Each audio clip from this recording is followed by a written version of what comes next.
यानी दुनिया में तो बड़ी हलचल है, लेकिन इस बीच देश में भी एक बड़ी हलचल जो कि चुनावों के रूप में सामने आ रही है। और इस बीच गृह मंत्री अमित शाह संबोधित कर रहे हैं प्रेस कॉन्फ्रेंस में। क्या कुछ कह रहे हैं, सुनिए। मैं चाहता हूं, हमारे पास जो फीडबैक है उसमें बंगाल की जनता ने अपना भविष्य पहले चरण में ही तय कर लिया। कवि गुरु टैगोर, महान सुभाष चंद्र बोस और खुदीराम बोस की ये भूमि ने विकास को चुना है और नरेंद्र मोदी जी के नेतृत्व में भारत के विकास की जो यात्रा चल रही है उसमें बंगाल के प्रथम चरण के मतदाताओं ने स्पष्ट कर दिया है कि बंगाल भी उसमें जुड़ने जा रहा है। 16 जिलों की 52 सीटों पर 92.98% मत ये निश्चित रूप से बताता है कि दीदी जाने वाली है और भाजपा आने वाली है। भय जाने वाला है और भरोसा आने वाला है। हमने कल देर रात तक हमारे सभी विधानसभा के कार्यकर्ताओं के साथ भारतीय जनता पार्टी बंगाल की टीम ने एक असेसमेंट करा है, जो पोलिंग हुई है ऐसा इसका, और मैं स्पष्ट रूप से आपको बताना चाहता हूं 152 सीटों में से 110 से ज्यादा सीटें भारतीय जनता पार्टी जीतने जा रही है। इसका मतलब है कि दूसरे चुनाव चरण को मिलाकर हम प्रचंड बहुमत के साथ बंगाल में शुद्ध रूप से भारतीय जनता पार्टी की सरकार बनाने वाले हैं। मित्रों, मैं थोड़े आंकड़े भी देना चाहता हूं। 16 के चुनाव में 1278 लोग घायल हुए थे, 21 में 1681, 23 के पंचायत में 664 और 24 के आम चुनाव में 761। उसकी तुलना में 30 से कम लोग कल घायल हुए। ये बताता है कि बाय एंड लार्ज चुनाव शांतिपूर्ण तरीके से हुआ है और मृत्यु का आंकड़ा एक भी नहीं है। और ये जो चुनाव बढ़ा है, मतदान बढ़ा है, वो भारतीय जनता पार्टी की सरकार बनाने का, परिवर्तन का मतदान। क्योंकि जिस तरह से प्रधानमंत्री जी और हमारे बाकी नेताओं की रैलियों को प्रतिसाद मिला है, रोड शो को प्रतिसाद मिला है, वो प्रतिसाद कल प्रथम चरण में बैलेट मशीन के अंदर बंद हो गया है।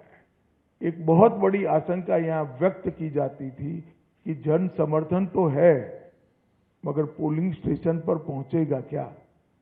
वो आशंका आज समाप्त हो गई है और मुझे विश्वास है कि दूसरे चरण में और उत्साह के साथ मतदान होगा। अब दूसरे चरण की भी मतदाताओं की जिम्मेदारी है कि यही परिवर्तन के दौर को वो आगे बढ़ाए। बहुत लंबे समय के बाद जब कोई विपक्षी पार्टियां नहीं थी, हमारे देश की आजादी के बाद का वो दौर बात कर दीजिए, तो 5 तारीख के बाद अंग, बंग और कलिंग तीनों जगह भारतीय जनता पार्टी का शासन होगा, कमल का शासन होगा। और मैं मानता हूं ये निशानी हमारे पूर्वी भारत के लिए शुभांकर है। नरेंद्र मोदी जी ने 2014 में कहा था कि भारत की दोनों भुजाओं का, भारत माता की दोनों भुजाओं का सम विकास होना चाहिए। पश्चिम के क्षेत्रों में विकास काफी अच्छा हुआ है, कोई न कोई कारण से पूर्व के क्षेत्र पिछड़े हुए हैं। पूरा नॉर्थ ईस्ट, बंगाल, बिहार, उड़ीसा, ये पूरा भारतीय जनता पार्टी का शासन आने के बाद ये जो शुरुआत मोदी जी ने करी है पूर्व के विकास की, पूर्वोदय की, इसकी भी गति तीव्रता के साथ बढ़ेगी। मित्रों, एक बंगाल की मुख्यमंत्री जी अफवाह फैला रही हैं कि बंगाल में अगर भाजपा का शासन आया तो बाहरी लोग शासन करेंगे। मैं दीदी को बताना चाहता हूं, दीदी बंगाल का अगला मुख्यमंत्री बंगाल में ही जन्म लेने वाला, बंगाली मीडियम में पढ़ा लिखा और बंगाली बोलने वाला होगा। इतना ही है कि आपका भतीजा नहीं होगा, वो भारतीय जनता पार्टी का कार्यकर्ता होगा। अगली सरकार बंगाल के ही भारतीय जनता पार्टी के कार्यकर्ता ने बनानी है। भाइयों बहनों, भारतीय जनता पार्टी की सरकार बंगाल में बनने के बहुत बड़े मायने। हमारी सबसे पहली प्रायोरिटी होगी कि बंगाल की महिलाओं को हम सुरक्षा प्रदान करें, उनको भय से मुक्त करें।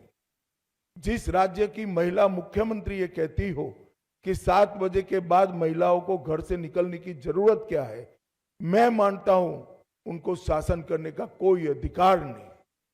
मैं आज बंगाल की माताओं बहनों को आश्वस्त करना चाहता हूं कि 5 तारीख को भारतीय जनता पार्टी की सरकार बनने के बाद रात को 1 बजे भी छोटी सी बच्ची किशोरी स्कूटी लेकर निकलेगी, कोई गुंडा उसके सामने आंख उठाकर नहीं देख पाएगा।